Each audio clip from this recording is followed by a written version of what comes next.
եկել եք այսօր նաև Սուրբ Գեղարդը երևի տեսնելու, տեսակ արդեն հասցրեցիք մոտենալ։ Այո, երկու անգամ։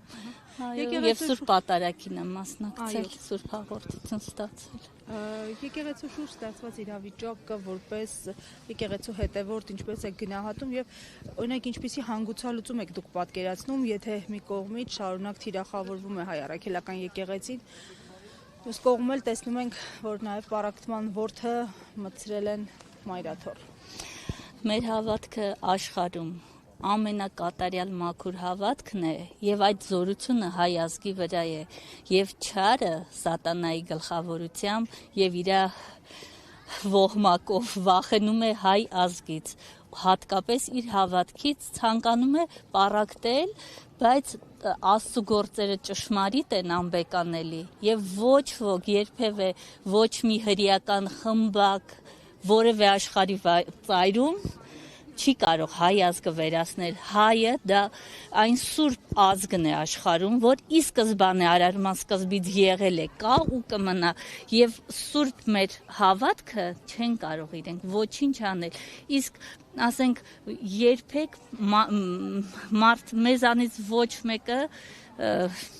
կատարյալ մաքուր չի, բոլորս էլ մեղքեր ունենք, մեծ ու փոքր, միակ մաքուր սուրբը դա մարդացյալ Աստվածն է եղել, Հիսուս Քրիստոսը, մնացյալս մեղավոր մարդիկ ենք, քրիստոնյա լինելով ապաշխարելու հնարավորություն ունենք, եւ բոլորին, եւ հոգեվորականներին, եւ բոլորին պետք է ապաշխարենք ազգովի։ Տիկին ջան, ըստ ձեզ ինչու չէին հիշում վեհափառին եւ մայրաթոռը, երբ վեհափառ հայրապետը միայնակ կառուցում էր, վերանորոգում էր մայրաթոռը միայնակ իր եկեղեցու ուժերով, երբ վեհափառ հայրապետը եկեղեցաշինությամբ էր զբաղվում, երբ բացում էր հայորդյաց կենտրոններ, ճաշարաններ, բարեգործական, երբ Նագաշյան մանուկների տունն էր հիմնում, որ անվճար կրթության հնարավորություն ստանան բազմաթիվ այսպես անապահով ընտանիքի զավակներ, երբ բացում էր բժշկական կենտրոններ, հատուկ նաեւ սոցիալական ծախսերի մի մասը վերցնելով իր վրա խոցելի խմբերի համար, այդ ժամանակ ինչու վեհափառին չէին հիշում, բայց հիմա սկսեցին հիշել։ Ես այդ չեմ ցանկանում մեկնաբանել, օտյալ